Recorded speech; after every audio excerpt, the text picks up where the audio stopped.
What's the easiest way to get straight A's in school? Well, Use a ruler.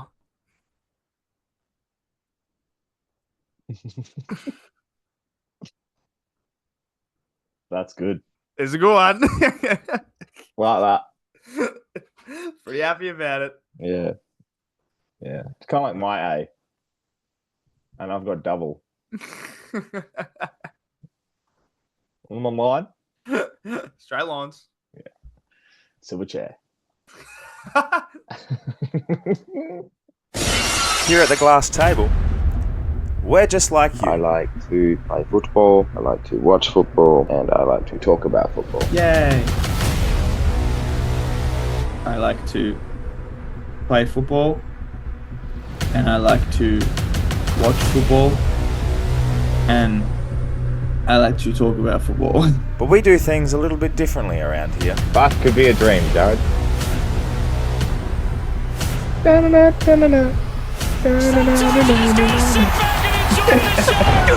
Stupid dick. Sit back and enjoy the show. Hello, everyone. Welcome back to the Glass Table. It's episode 89, which equivalates to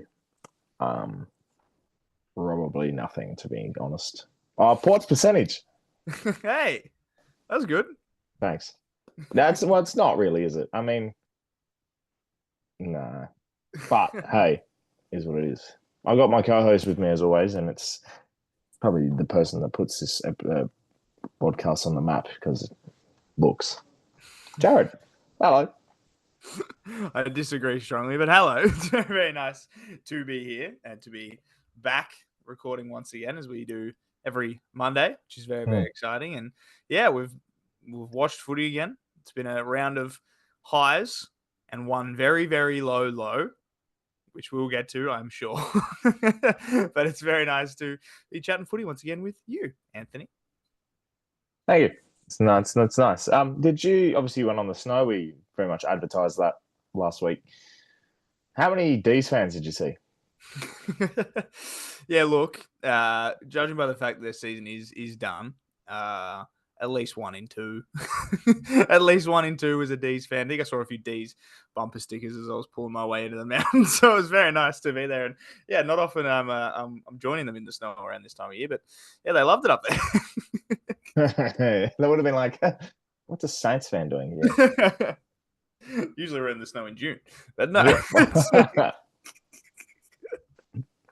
Yeah. I mean, it happens, doesn't it? That is what it is. Yeah. Well, while you're at the snow, a lot of shit happened, and quite definition of shit. Yes, We had a big round 18.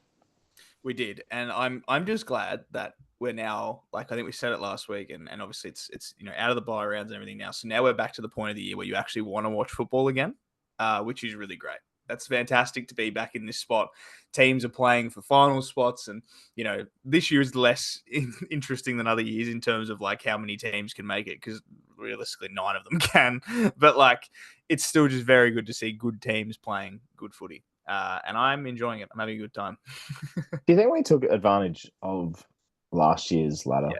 Yes. I think we were what the word is. I think we were not grateful for the competition being so widely spread out as it was last year, and even the year before I think was the same. I think we took that for granted because now it's just like everyone's seasons are done, and you're like, all right, well, guess you're doing what you're doing then. I saw Mitch Cleary tweet as well about the draft and everything like that. And I don't want to get into that because that's just not us. Because if you want to talk about the draft, there's enough capital for podcasts going around. But I do find it interesting now that he talks about that. Yet you do have a lot of matchups coming to the back end of the year where it's like Melbourne versus North. Do they want to go above where they are, or do they want to stay fixed? Do you want a better? It's a battle of we can beat the shit, but do you really want to beat the shit? So Yeah. we saw Richmond Essendon happen, which was so that was interesting. But look at the ladder, 9 teams. Well, we glazed the Dogs. We properly put them on their pedestal, thinking they're the shit. They got beaten by the Crows. I mean, the scoreline does not reflect No. exactly what that game was. And now they're sitting ninth, a game out, with a percentage that's just so beautiful at 129, yet they're a game out. They're doing the reverse Essendon. Like last year, Essendon were top 4 with like 85%, and now the Dogs are ninth with 130. Like, it's like, you'll figure it out. And they have what we saw, a tougher run home. And Very can't beat a top 8 team. Literally can't do it. They don't know. So even if they do make it in, what are you going to do about it? Like, they don't know how to beat these teams. Very weird. Very weird team, the Dogs. And they're sitting out, and everyone else is sitting comfortably in the ladder with the Pies still on top, a game and a half ahead. I will give you the rundown of the weekend that was before we get into the rest, which was obviously starting on Thursday night. I guarantee you there'll be 15% of this year's Thursday night games that have been a hit. The rest, the worst possible advertising. It's like they've granted us all these Thursday nights because it's like everyone wants it. Literally. And it's just shat in our face. And I was going to say, now I'm seeing people on Twitter being like, I don't know why there's Thursday night games every week. Do not fucking go back on it. Every single person in the world wanted Thursday night games every week. Do not pretend like you didn't, because everybody did. Every single person in the world wanted Thursday night games every week. Like, it was a borderline, like, why is it not on every night? Why is it not? And now that we've got it, everyone's like, oh, what are we doing? Why is this shit on? Do not do it. Don't go back. Own it. I'm going to own it. I wanted Thursday night every week, and I regret that decision, but I'm not going back on it because I asked for it, and it's been bad every week, and now it sucks. I blame 3 teams. North, Carlton, and Essendon. I was just about to say, it has to be Carlton and Essendon, at least 2 of them. And it's funny too. I watch fans on Twitter and on Instagram and everything all over the socials, and they start screenshotting the future fixtures that we have, and you just see the Thursday nights, so funny, and the Friday night double headers where we're like, "Wow, do we really have to sit here and watch this?" A lot of people are starting to plan a lot of like August and late July events on Friday nights just so they can fill in the time of not watching trash. Get away from it. Just weddings are all of a sudden going to be popular again in like August and September. Yeah. Because I love a Friday wedding. How good's a Friday wedding? I love a Friday wedding. Carlton, Brisbane kicked us off, 37 points. Game was actually all right for a half. Yeah. Can we talk about... Oh, we'll actually mention it in a second. Yeah. Suns Pies was arguably one of the best games in terms of... Worst, best, or best, worst. It was a bit of both. The second half was unbelievable. It was the a first really half was game. That's what it was. It was really entertaining. First half was like when it was almost sitting there. It was like watching a movie, waiting for the end, the final climax of the movie. You know, I got to halftime. I was like, I'm done. You were too busy skiing your way off. Saturday we saw the Dogs go down to the Crows, as we mentioned. Crows, I've tried to keep a lid on how much I really want to glaze them, and I think I might actually have to. Don't like it. The Giants did the Giants thing. I was very happy I got a tip right here. Richmond, Essendon. You know what? I've never cheered on a Richmond win more. I feel like it was written on the wall they were going to win this game. When like it was so bad, like again, I watched the first half, and it was that second quarter. Like I'm going to put this out there. I'm going to put this out in the universe now. That second quarter of that game might have been the worst quarter of football I have ever laid my eyes on. It was so not even just bad. Like it was actually like embarrassingly hard to watch. I sat down and watched it. That's why I then didn't watch anymore. It was really, really, really rough. It was good to have a close game because we've had a couple over the weekend already by that point. But 2 shit teams, like I mentioned before, the 2 shit teams battling it out for something. Essendon, at this point you feel sorry for them because they're just losing everyone. Martin as well. Fucking hell. And I'll set the tone for how this game eventuated, right? Everyone is sort of cheering on Richmond because, struggling this year and everything, but we love a Richmond win. Yeah. I've got 7 or 8 people around or watching, a couple of Richmond supporters. The name Jacob Kazitsky comes on the screen. Does the handball, I think, to Sims. and it blew out of his hand and dropped it, and yeah, it was the stuff up at the century. But I've got one Richmond supporter goes, I love Jacobs Kaczynski. Another Richmond supporter saying, he's absolutely terrible. Another one who's not a Richmond supporter, but a person that's sitting in the back goes, is he still an AFL player? And another one on the other side going, is that Justin Kaczynski? So, tells you about that game. Yeah. And then we finish off the night with Freo Hawthorn in a great game. Really enjoyed this one. In the wet. Good classic, top 8 kind of match. Doing what they needed to do. Coffee time. Yep, they did it again. Those cheeky boys. Luke Jackson owes me an explanation for not having 2 touches in the last quarter and costing me a multi. But that's okay. Sunday, well, Deesbet North. Saints had a heartbreaker against the Swans. And it took to the last quarter, but Jason Horne-Francis not only demolished the Eagles in the last quarter, he also stuck his foot so far up Harley Reid's ass that he broke it. Somehow he's done it. That's silly, man. And that was round 19. And we finished off with Port winning and Trav Boat kicking a goal, which is just stupid sexy in my opinion.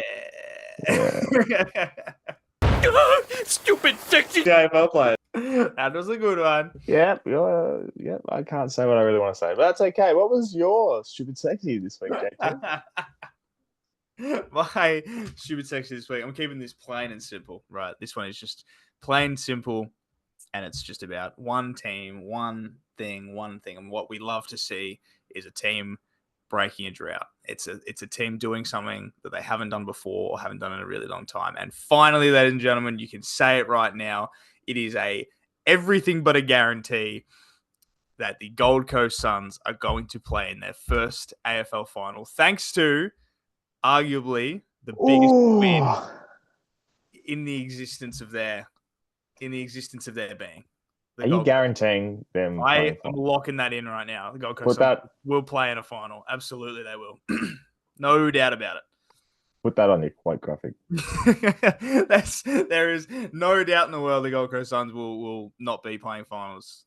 Like, they will be in it, and that's coming off the back of one of the greatest wins in their history, as we saw on Friday night. Like you said, it wasn't a fantastic game of football necessarily. It was very interesting, and they got challenged by the Pies, and then Noah Anderson, who could win a Brownlow this year, could be the players' MVP this year, could be the coaches' MVP this year, could be the All-Australian captain this year. Noah Anderson led his team to what should be and what will be their first final in the history of the club. What a fucking great goal. What a goal. What a fucking goal. Watch for the day after. What a fucking goal. The Pies hit the front. I'm sitting there watching going far out. Just don't. They've done it again. They've bloody done it again. 2 years, the Suns have managed to scalp. Maybe just last year, I think it was. But It's been that type again. The Suns get out to a fast start, and the Pies could draw them back and either in front or just miss out. And then I think last year in particular, the Suns kicked the last 2 goals of the game, ended up winning it by 10 points, similar to what it was this year. But you're absolutely right. They're fantastic to watch, fun to watch.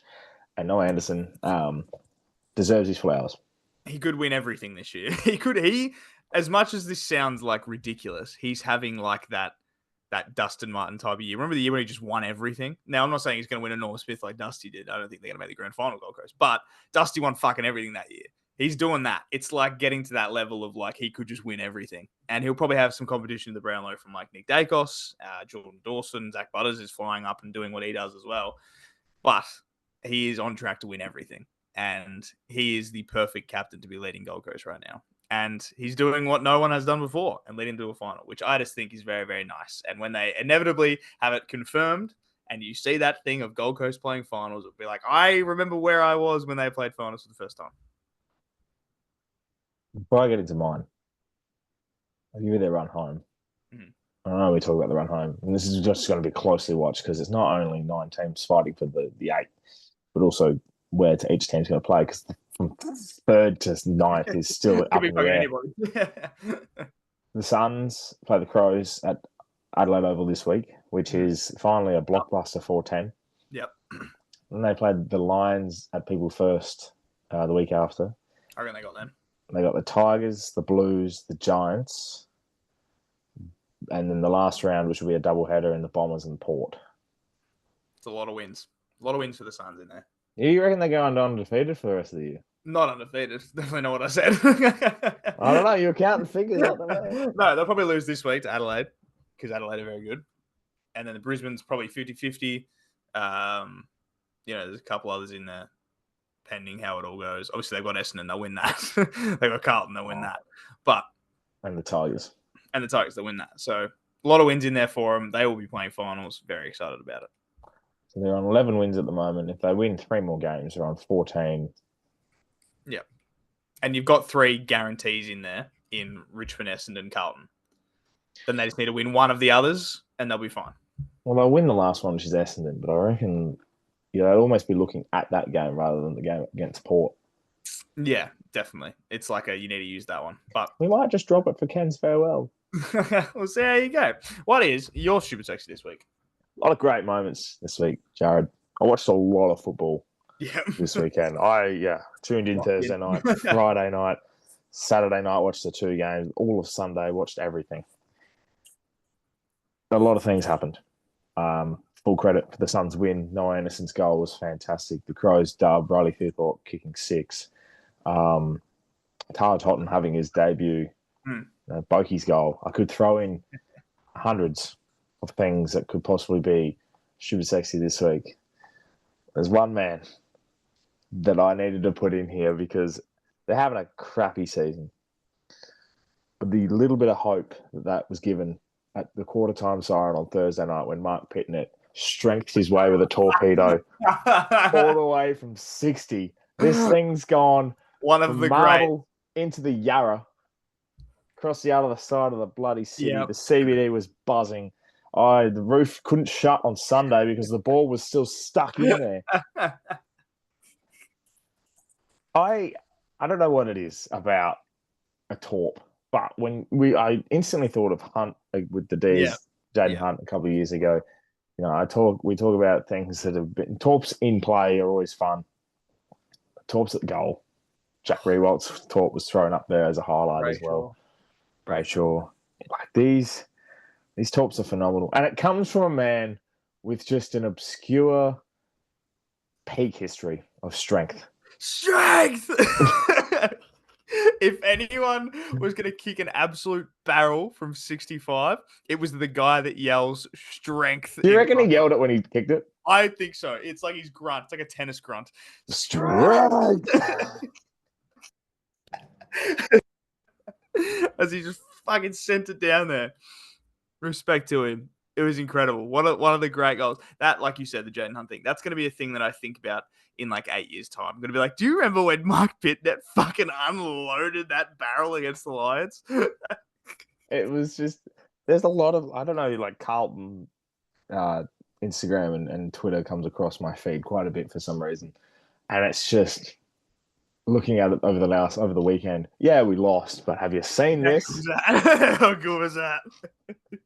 And that's just really good. Yeah, loved it. Fantastic. I also love that it's Mark Pitnett of all people. Like it's just, it could have been anybody, but no, it's like the ruckman that they don't really play that often, and like he's like a fringe footballer, and he's like, yeah, I'm just gonna unload. I got this. He kicked 2. He's kicked a couple of goals over the last. Yes, yeah, he did. He kicked another one in the goal square. He kicked one from 65, and he kicked one in the goal square. It was very interesting. I don't know how he did it, but anyway, he's a find.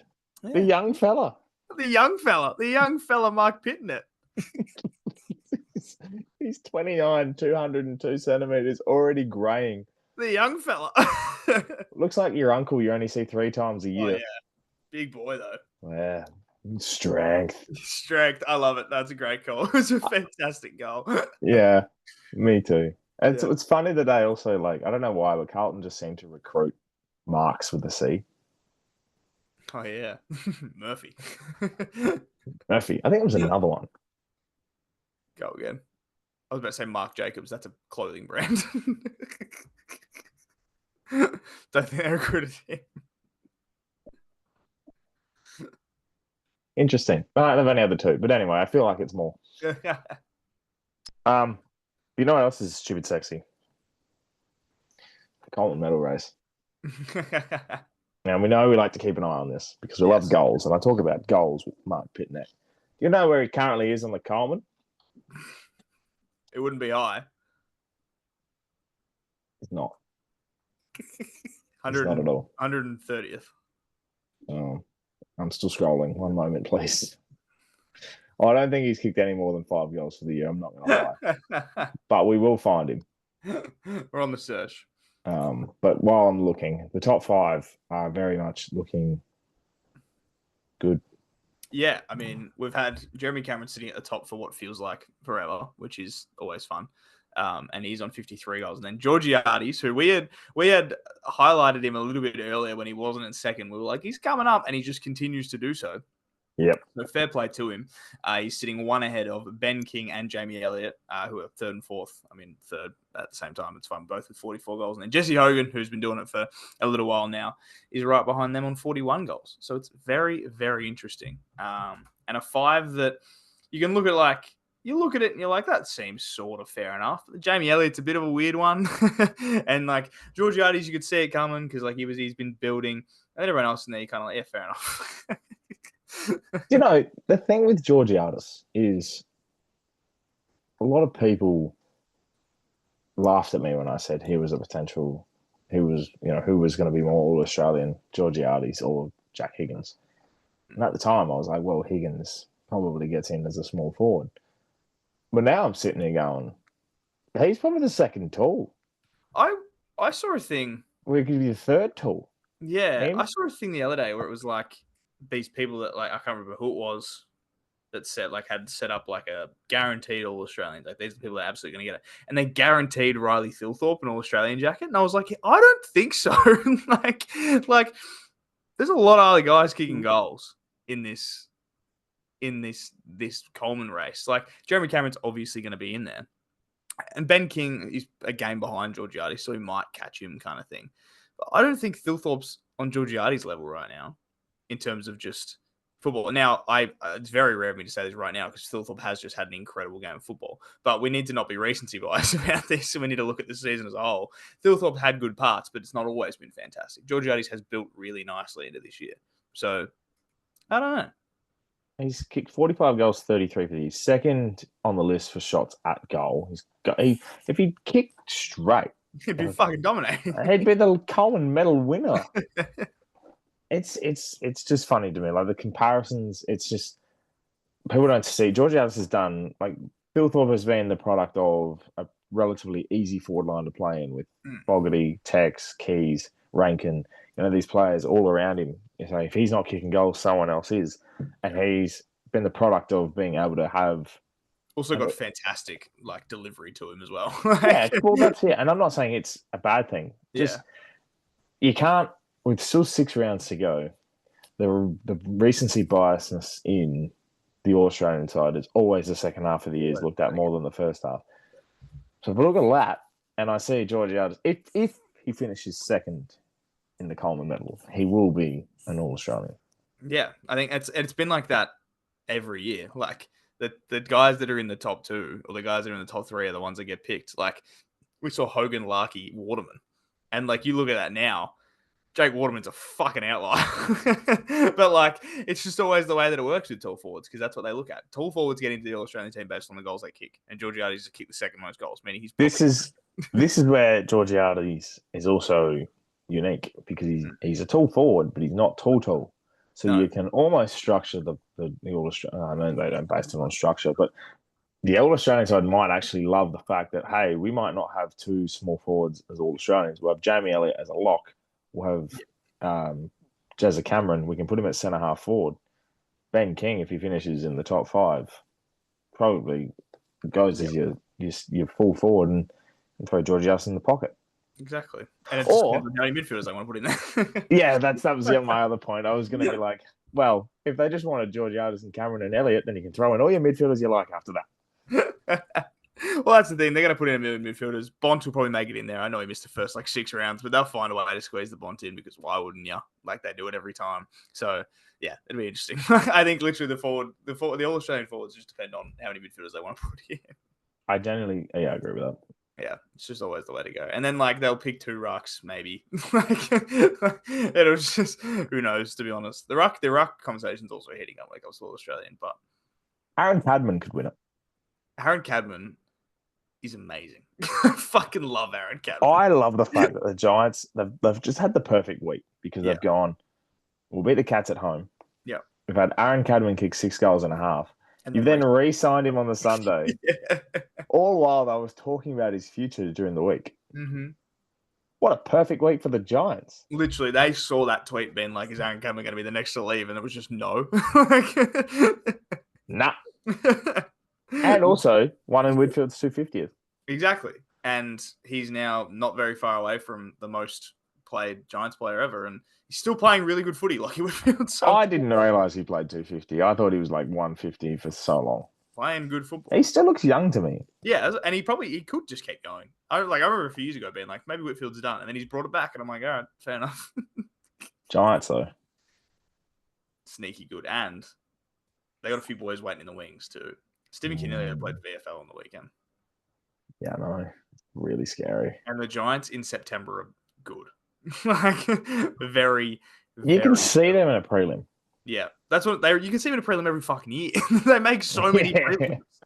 They make so many prelims, the Giants, and they're just always good. Saw someone's predictions today, and it was first week of finals, elimination final of the Expansion Cup. Imagine. A lot of good finals matchups. I know. Potentially be there. We were speaking about our run home, and last week I think I said all the Giants aren't going to make it, and then you said it earlier. The Dogs have now shit the literal bed and lost to Adelaide at Marvel, which I thought wasn't happening. I was certain it wasn't going to happen. I was like, nah, the Dogs will be right. Like they're very good at Marvel. They're very talented. They're going to be okay. And then they shit the bed. Like you said, the scoreline flattered them. They weren't good for a lot of that game. I know, and it was really bad. What else is really bad is just not being able to predict this year now. No. I can't. I had Collingwood as flagged, and then whoever played on the grand final day, fair enough. Yeah, put him in a hat and shake it around and see who plays in the grand final against him. Yeah, I think I might put the money on the Crows. They're so good. I was very big on the Crows very early in the season. Like I was like, I think after like round 4, I was like, this team is amazing. And then like they had a couple bad losses, and I was like, all right, like maybe I got ahead of myself. But I was like, I wish I'd just stuck fat with it the entire time. Like I wish I had kept being like, look at how good this team is, because they are so good. It's infuriating because I'm just like, you're amazing. And like Jordan Dawson is so good. And like Phil Thorpe, like I said, is so good. Like they've just got amazing players everywhere, and it's frustrating. It is so frustrating. Like really, really frustrating. That's the thing. Like, how can you? And they ruled out the fact that they've gone, oh, we can't play away. Actually, we can. Oh, we can't beat a top 8 side. Actually, we can. Technically, they haven't, because the Dogs are out now, so you know. But at the time. At the time, yeah. I don't know. They're good. I don't like it. They're very, very good, and it's setting themselves up for, like, they were going to play finals anyway. They were going to be one of the teams that were going to make it, but they keep playing well. If they can finish top 4, the Crows, they give me like the Giants vibe of where they just will be there. Like they will get those wins they need to, and they have enough leaders in there to know what they're doing as well. Like Jordan Dawson's an incredible captain, and he's going to do what he can to get him there. I agree with that. I also think they have the capability of straight sets. Looking like a Melbourne. Or a Port Adelaide. Yeah, or a Port. That's true. Either way, it's very, very interesting. We haven't seen a good Adelaide team in a while, and it's just very, very interesting to see how it goes. But there's a million good teams this year. Like, you know, we said about Freo and Hawthorn, which was obviously, I didn't get to watch really any of this game, but Freo literally had the challenge of, you need to win this game. And it was like, if Freo don't win this game, you can almost write their season off. And they did it. And respect to them, because they fucking did it. And I don't know how they do it every time. I don't know how they do it either. And it's very weird to me. But they're also very, very good chance of missing the thing. Yeah. And like Caleb Sarong is getting tagged every week and like not doing that well. But it's like it's okay because Andy Brayshaw is amazing, you know? Like they always find a way, Freo, and they've been finding a way these past few weeks, which bodes well for finals because they're very good at what they do. Yeah, they're a little hiccup against the Swans, but I think the Swans are like going to be one of the best teams to miss the 8. The best of everybody else, yeah. Exactly. God damn. Speaking of the bottom 8, I wanted to play a game with you Yes. because we see SEN do it and we see everyone else do it. And I think we should do it because, well, we're not pundits getting paid for it.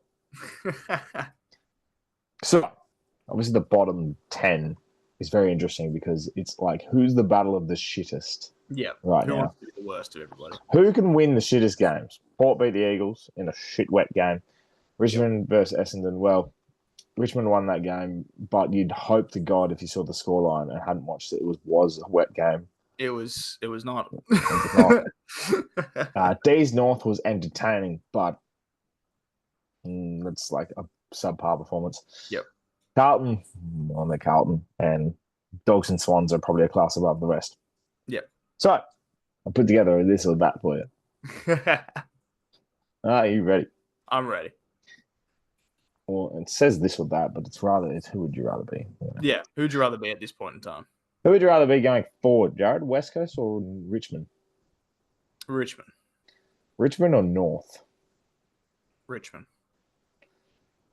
Richmond or Essendon? This one's tough. Because I like Essendon a lot.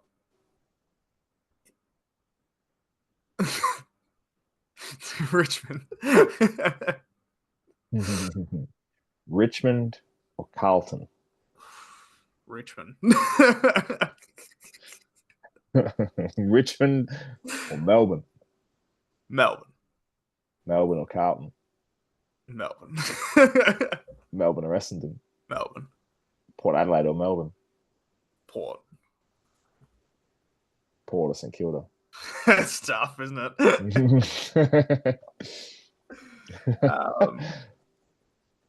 Port. Port or Sydney? Sydney. And one last one I wanted to throw in because I'm not really going to do Sydney Dogs because that's pointless. Yeah. Essendon or Carlton? Can I say neither? Can I do neither, please? Either of those teams right now, you'd hate to be on board, wouldn't you? You'd hate it because, like, all right, you'd probably prefer to be Essendon. If I'm going to give you an actual answer, you'd probably prefer to be Essendon because at least you're having a look at the young talents coming through. Carlton, you're just watching the demise and you can't do anything about it. You just got to watch yourselves be shit. At least Essendon have like a million injuries to blame it on. Carlton don't have that. Carlton they're just bad right now. Really bad. Yeah. Yeah. I reckon I agree with every single one of yours. I was going to say, do you reckon you're similar? Because you look at it like you've got to balance like which have the good young players. Richmond's really hard to tell because they're all in their first year basically. Whereas like, I don't want to keep piling on Essendon, but like you look at an Essendon, right? And they got young players, but they've been there for a few years and they're probably bad, you know? Like Sardis is kind of doing nothing now. Ben Hobbs has turned into nothing really. Archie Perkins can't get a game. It's so hard. Carlton or Tasmania? I just read a thing today that Tassie's first draft call could be fantastic. So Tasmania, I'm all for it. Would you much rather be a non-existent club waiting for approval or Carlton?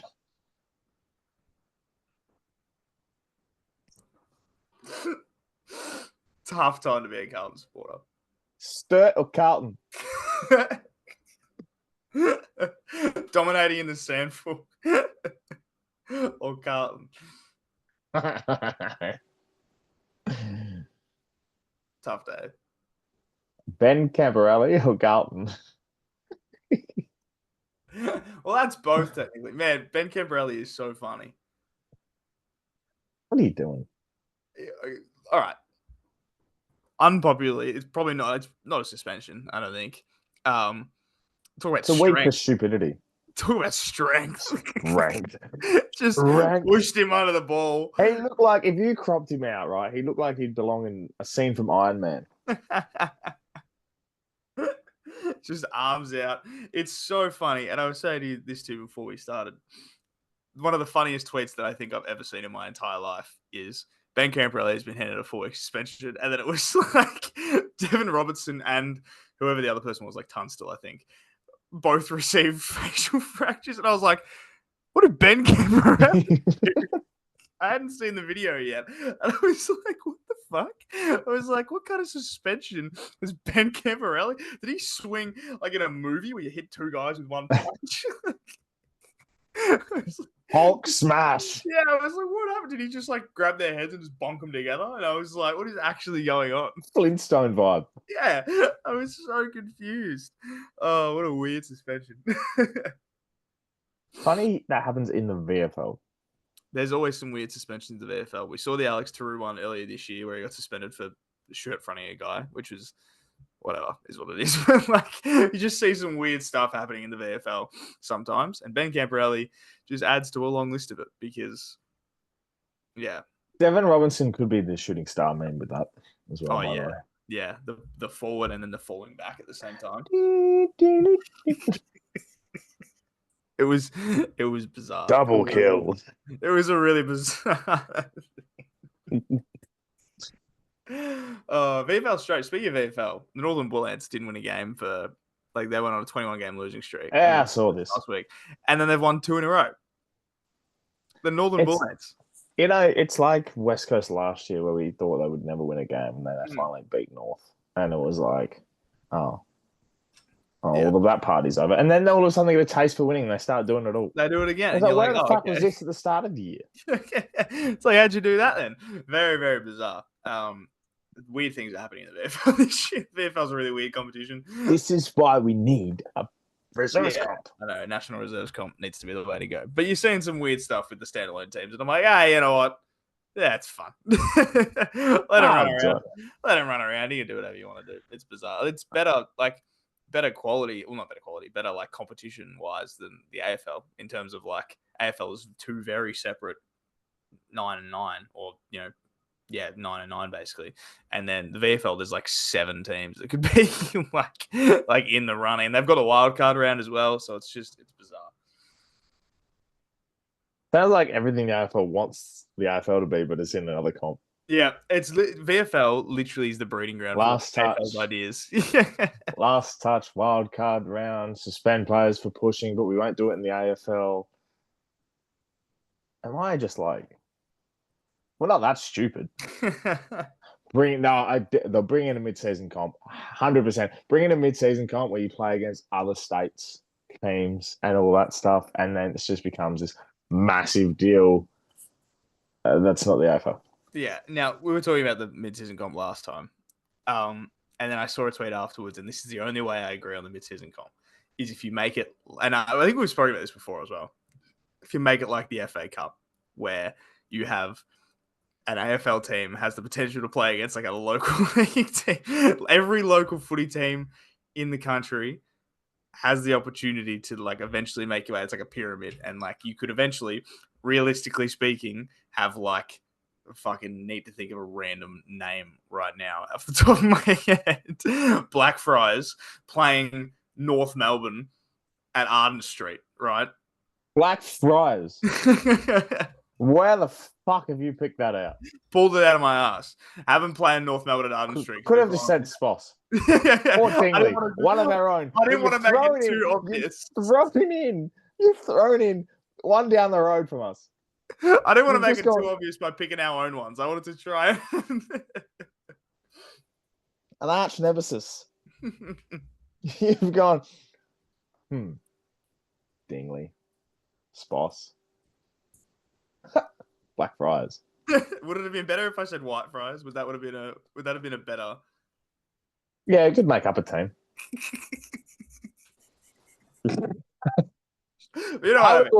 I would love the Gold Coast VFL side playing against my best 23 in AFL 26.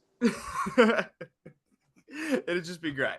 That's the only way I'd accept the mid-season tournament. But what I think they're going to do, I agree in that They will bring it in, but it won't be like extra games. It'll just be games played that they usually do in the middle of the season that count to more than just. So it'll be for premiership points and also to move further in this tournament that they're doing. That's what I think it'll be. Yeah. I think you keep the Premier competition the way that it is, and then you have your VFL and your sample sides doing that. And then if your AFL side is affiliated with one of them, then you get bonuses for that. I would love it if like the Premier of the VFL and the Premier of the Sandful played each other in like a... Nah, one better. Just bring them all together. Yeah, and you do like a little mini tournament. Yeah. I mean, like Queensland and that are already basically in the VFL anyway, so it's like whatever. You're like Sandful and Waffle. Sandful, Waffle, then just make an NT team. Yeah. Hell yeah. I'm all about it. Speaking of like who do you rathers and competition, would you rather be Harley Reid or Jason Horne-Francis? Very funny. What a little fight between the two number one picks. You went home after pick one. You're gonna go home. That's the thing, right? Harley Reid has done that thing of like 1 year and then you went home kind of thing. Harley Reid, in saying that, is now never allowed to leave. He can't say that because if he the does, amount of screenshots. That's what I'm saying. If he does, the amount of people that are just going to be like, "You did it." Imagine that the night it announced his signed with whoever gets a text from Horne-Francis just pointing at him. You went home. What is it with Jason Horne-Francis getting pointed at all the time? You got pointed at with Jack Silvani when he said no. I feel sorry for the bloke. Cops a lot of shit, Horne-Francis. Won a game off the 1 foot. Yeah. Won a game off 1 foot. Still cops it, though. Very funny. I don't understand. Honestly, like, you'd probably rather him break his foot now. Like, you know your season's going to be over. It's like, all right, this is okay. Like, you'd rather him do it now than later on. And I'd much rather him just save it until after the showdown. Yeah, true. That's true. Like, just save it for after that. It's the last game of the year you want to win, and then you're like, I'm fine now. Look, after that, we play like Freo, Geelong, Gold Coast, and whoever else. It doesn't really matter in the final 3 or 4 games. It just have to be this one. Would have loved the showdown. Oh, well. Is what it is. But yeah, I'd much rather be Horne-Francis. Just yeah, no, same. I think right now, at least, anyway. Harley, I don't think we've seen. God, the kid Harley butchers it. Yeah, I don't think we've seen anywhere near his best. I think he's good. I just think he maybe let the first season go to his head a little bit, and then he's kind of just been coasting. I can see the negatives for Harley Reid. I can really see it. I can see the hot head, the blowaway kicks, the attitude, this and that. But that is all teachable. That is all young age in a heavy competition with every media outlet on you, right? That is all that is. White noise. Once he realizes it's white noise, Harley Reid will be the best player in the comp. Yeah, it'll be fantastic. It might be for Richmond. It might be for Melbourne. It might be for Geelong. Who knows? Essendon. I don't know. But can people just lay off him? Like, I'm sick of seeing... Like, the AFL posted a clip of him running into the back of Rosie after a contest. And it's like, okay, you gave away a free kick. Yeah. Do I really have to see that? It's just one of those things of like the AFL created this narrative for him of like Harley Reid or Nick Dacos, Harley Reid or this person. And it was like you put him into it way too early. And like, obviously, that's such a high expectation to have to go and sit at. And not every player is going to be like that. And I think we also need to be a lot more forgiving of number one picks now. Like Harley Reid's in his, like he's still very, very young. And you look at Aaron Cadman, he's number one pick. And it's now taken him, and now all of a sudden he's amazing. Everyone's like, oh my God, look how good Aaron Cadman is. And it's like, all right, so everyone just needs to chill out on all these other number one picks because they're going to be fine. Like, just give them some time. They'll be okay. Just let them go. I love it. I love what you've said because it's absolutely right. The AFL has become a narrative-based association. It's also become a reality TV show. And let me paint you the picture. Harley Reid, the bad boy that doesn't do his top button up at school. Yeah. Right? That's Harley Reid. Yeah. Nick Dacos is so perfectly ironed with his shirt and tie and his blazer. Perfect, the poster boy, the perfection kid, the rich kid. Bont is the how can I put this? He is the role model. Yep. He's the one that everyone wants to be, aspires to be. He's the gun. Yeah. Horne-Francis is your side character. Zach Butters is your crazy kid. And then everyone else filters in and becomes their own little storyline as they go. Like their own little, the AFL universe, we'll call it. So many side quests, so many bizarre storylines. It's terrible writing. Just let the boys play. Let them just do what they need to do, and they'll sort themselves out after that. Collingwood's the school, by the way. Oh, they're very interesting, those guys. Yeah. I think we should just do tips. I don't know if there's anything else we can talk about. No, I think we've basically covered just about everything. Sorry, completely forgot. I want to talk about, we talk about movies and sequels and my Jurassic Park theme at the moment, and you're going to go see Superman and Fantastic Four's coming out. We talk about sequels and movies and universes and everything. I saw a sequel on the weekend that could be just as good as the original, JT.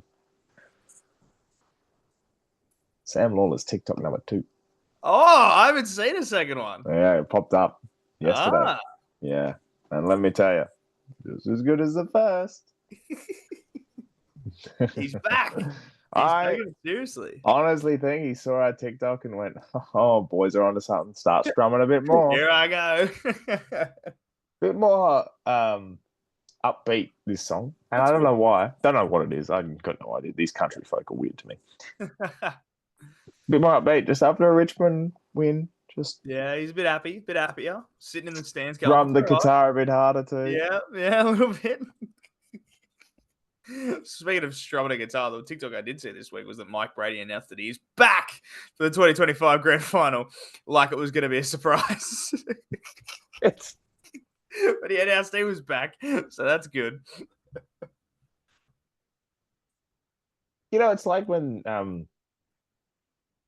TV show announces they're back for a new season. Like, we know. I was going to say, it's like when Roman Reigns used to return every week. And I was like, Roman Reigns returns. It's like, yeah, no shit. He's the fucking WWE champion. Like, no shit, he's back. That was a quote tile for every week. Like, it's like Roman Reigns returns. I'm like, he's the main champion. Of course he's going to be on the show. That's exactly what it is. Mike Brady being like, I'm back. And it's like, yeah, great. Fantastic. Thanks, what Mike. Up, Mike? Thanks, Mike. Really appreciate it. Oh, fuck it. Fantastic stuff. Really, really well done. Yeah. Tips. Looking all right. Weird week of tips. Very happy with my performance. Yeah, you did very, very well. Ant got 7 this week, which did very, very, very nicely. Moved him up to 22nd. Still haven't cracked the fucking 20. Because we had a couple of 7s just in and around that area as well. The highest person that got 7 was Thunderstruck 616, Daniel C. Got himself 7, moved himself into 11th place. We had Isaac Jeffrey, Brisbane 7. We had Lions Anakara, as well. And then we had you. So a few 7s rolling around, nothing higher than a 7. So you've Jeff will be happy. Yes. You've top scored, which is fantastic. A few 5s, a few 6s. I unfortunately got 5 this week because I 10 margin as well. Pretty good. Pretty Come good. I know you've narrowed the gap now to just 2 tips between us. Ever since I said that I am going to come and, well, that's out weird out of context, isn't it? Ever since I can't really say that either. I was going to come for you.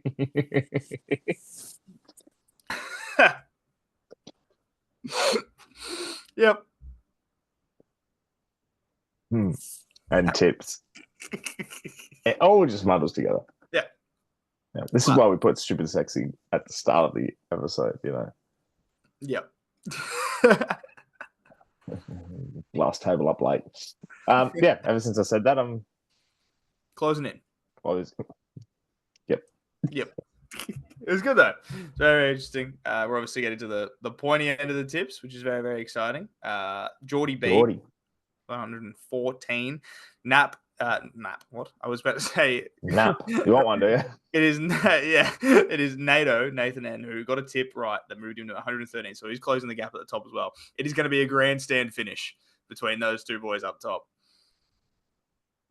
Godzilla Killer as well. Just 2 points behind. hanging around. It's going to be an interesting little finish. This is the week, I reckon. Mm. This is the one week. Right, the men from boys. Break them all. Yeah. So, round 19. 6 weeks to go. How about it? Who would have thought? 48. I'll appreciate it more, I think, going into the back end of the year. Just because... I think it's because I hate the middle part of the year so much that when I get to the end, I'm like, oh. Yeah.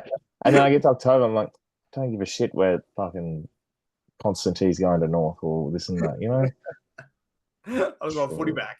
Friday radio is going to be excellent. Oh, yeah. All right, Thursday night. Ripper Snorter. Yeah, what a way to kick off round 19. Giants Essendon. He's the first of our people screenshotting future Essendon games coming up that are on Thursday and Friday. This is one of those ones where you sit here and you go, right, the Giants are winning.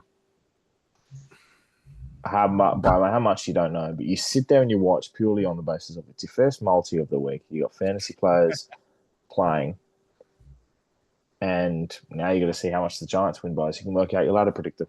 Yeah, if the Giants win by 10 goals, they move themselves, and it's all it's about. You never know. Giants are absolutely going to win this one. I'm going by 25. I'm at 28. Don's a bit of fight early. Yeah, bit of fight early, fall away. Game of the round. Could be. You know what? You want to know a prediction for me? And I'll tip the Lions because it's at the Gabba. Yep. But I reckon this game will be 100 and 100 each. Yeah, I reckon it's going to be a shootout. Yep. And it's at the Gabba. When you kick goals quick, unless it's raining. Yeah, no, I'm going to agree. I think the Lions are going to win, but I think the Dogs are going to be like really in this one. But I also just think the Lions are timing their run well again. I think so too. What they need to do, and they're going to start winning games that they need to. They'll lock in a Gabba final. They'll just be all happy days, and they'll roll their way through. It's supposed to rain on Friday night, so that prediction might be terrible. It's okay. I'm tipping the Lions. Scares me though because they lose it and the Crows beat the Suns. It's top 2 for the Crows, and I hate it. Not my year. I said to my dad yesterday, I was like, I've done my Achilles. The Crows will win the flag, and Sposs will win the flag without me. Triple threat. I don't think the Crows win the flag. Well, we'll find out in about 9 weeks' time. Hawks Port at Tassie. Now, 12 rounds ago, I would have said Port. Got the feeling like I did last time. Yeah.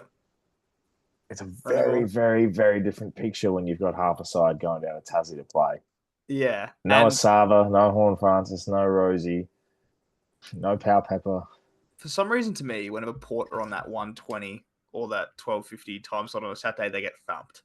I just have this distinct memory of like Port Lions being that. This year it was Port Dogs at Ballarat being that.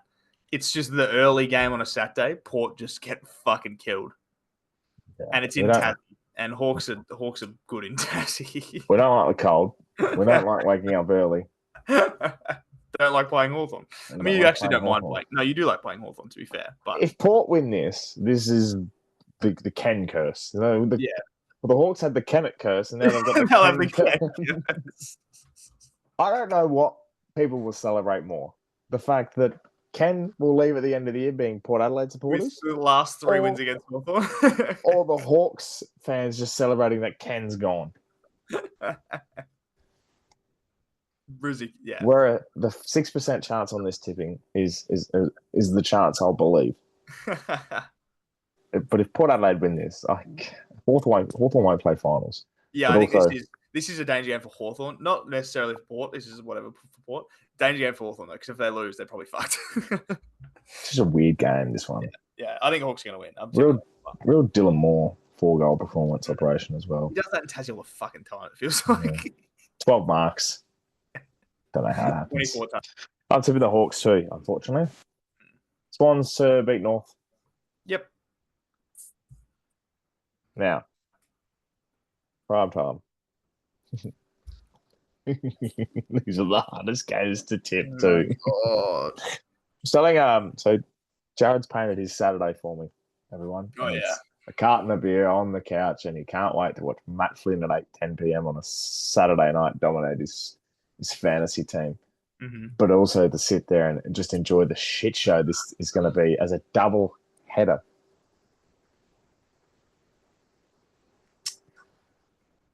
There's going to be 36,000 people at this Carlton Melbourne game. I thought you were going to say 36,000 people in total for these. Oh, I mean, yeah, that could do it. What? Optus holds how many? 80? Less? So we did 30,000 at Optus and 6,000 at the G. Yep. As we already discussed, Melbourne fans are at Hotham. Carlton fans are nowhere to be found now. They had no one on their Thursday night game. However, Carlton will win this game. I was going to tip them too. Carlton are going to win it because they need to. They need to win at some point, and this will be the one they do. I agree. Bit of high hope for the Blues fans. I'm tipping the Eagles. I'm also tipping the Eagles. They need another one as well. Fuck, you're really just holding your lead, aren't you? You dirty, dirty man.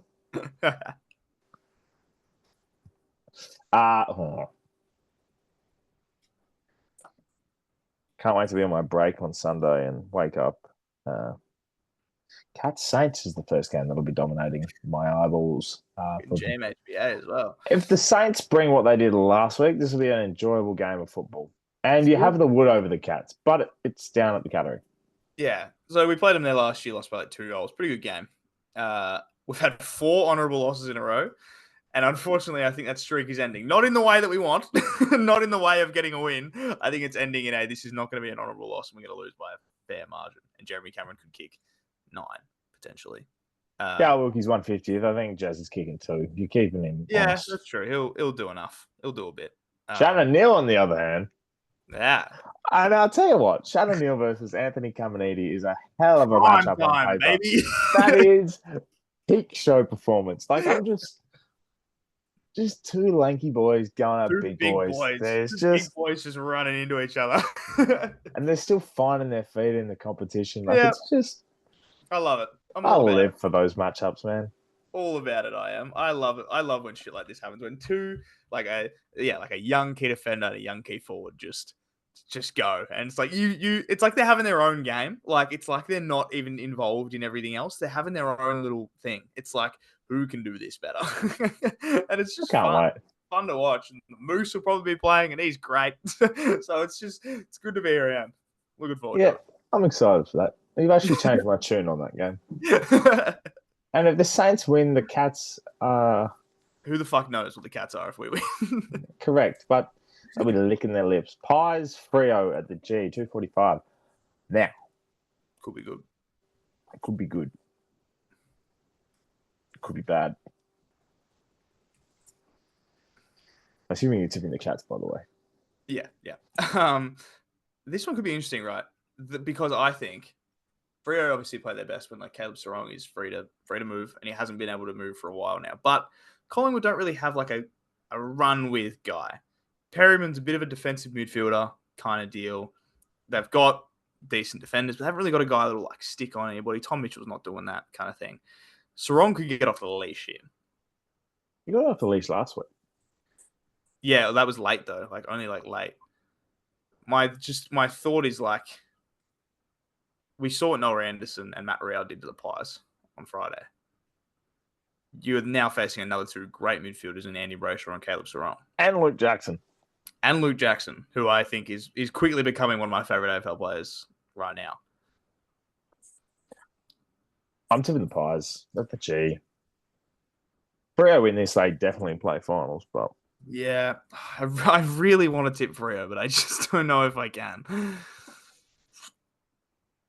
No, I can't. I'm tipping the Pies. and the last game of the round, we finished with a beauty at the Adelaide Oval. Crows This Suns. one's my game of the round. This is my game of the round idea. Heartbreak early on in the year for the Crows. Hmm. Well, you talk about before this. Oh, I can't tip this one. Suns are just. They still have that scare factor for me of I don't want to believe it yet. Really good though. But I also can sense an upset here. I can and I will. I'm going to tip the Suns. We've gone match for match the whole time. And I was just, there's got to be one somewhere.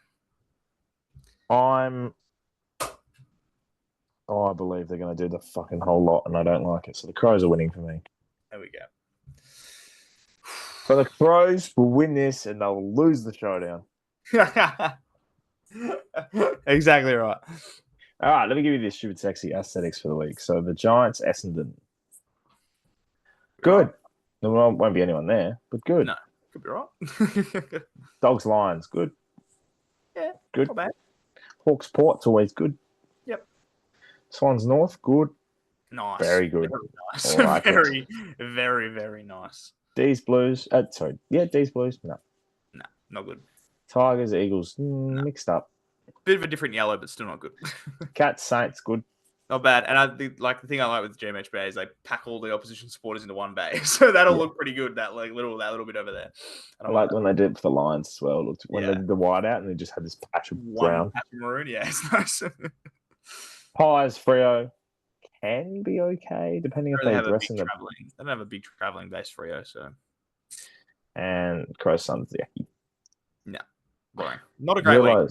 I've tipped every home team by the Giants. I was going to say, that was also part of the reason why I tipped the Suns towards the back end. I was like, shit. Can't be on home teams the entire time. Jeez, I'd be so happy if the Suns win. What a thing to finish on. That's a real hate watch. Work, hangover. Just. I like it. Anyway, round 19. Looking forward to it. We're entering a good patch. Just quickly as well before we do end up, I'm looking at which games are absolute danger games. So danger game Hawthorn. Hawthorn are in an absolute danger game patch here. And then I was looking at just the Swans. People are still talking about the Swans. You lose to North. If I cancel your shit. So I'm just thinking Hawks, serious danger game. That is my big one of the week is Hawthorn cannot afford to lose this game. Because if they do, and they have to Port a couple of times, call it. Big danger game watch. Also the Dogs. Because you watch, for example, they lose this. And it's say, for example, Freo get that win, the Giants get a win, the Hawks get that win, and the Suns get win, the Cats. Yeah. All of a sudden, you're just two out. Your top four aspirations are. Yeah. Dogs lose and say Hawks win like they should and the Giants win like they should. You then go 2 games behind any team that you should even get close to. And that's a real tough bridge to be able to gap. So they do play. I don't think they play the likes of the Pies and a couple of hard ones on the ride home. So if the Dogs are real, they gotta do something against the Lions. Yeah, it's gonna be very tough. It's all getting edgy. I like this part of the year. It's pretty good. This time of the year is pretty fun. I like this time of the year because by this point, Saints usually out of it, which we are, and so I just get to watch everything with just real intrigue because I'm we're not going to make it, so I just watch everything else, and I'm just constantly on a fucking ladder predictor. I agree. Yeah, you haven't been in this situation in a while. It's a good, fun spot to be in. Just watching everything happen from this side. It is, but also the fact that I'm really, really scared for the next month. Our last 2 games are Carlton Sun, so it's fine. Yeah. But there's a very good possibility that Port Adelaide don't win a game for the rest of the year. We play the Hawks, we play the Crows, we play Freo, then we play the Cats away. Oh. It's a lot of tough. It's a lot of tough stuff happening. It's scary. We'll see how it goes. 1 week at a time, eh? 1 week at a time. Before we end up, if anyone hasn't made it this far, we'll be putting out the episode on Monday next week because I'm busy. Yeah. So that was in sync on my screen. was too for mine. And on that fantastic bombshell, it's time to end. Thank you so much for watching. I'm signed off like Jeremy Clarkson. Jared's waving like a kid on Harry Potter.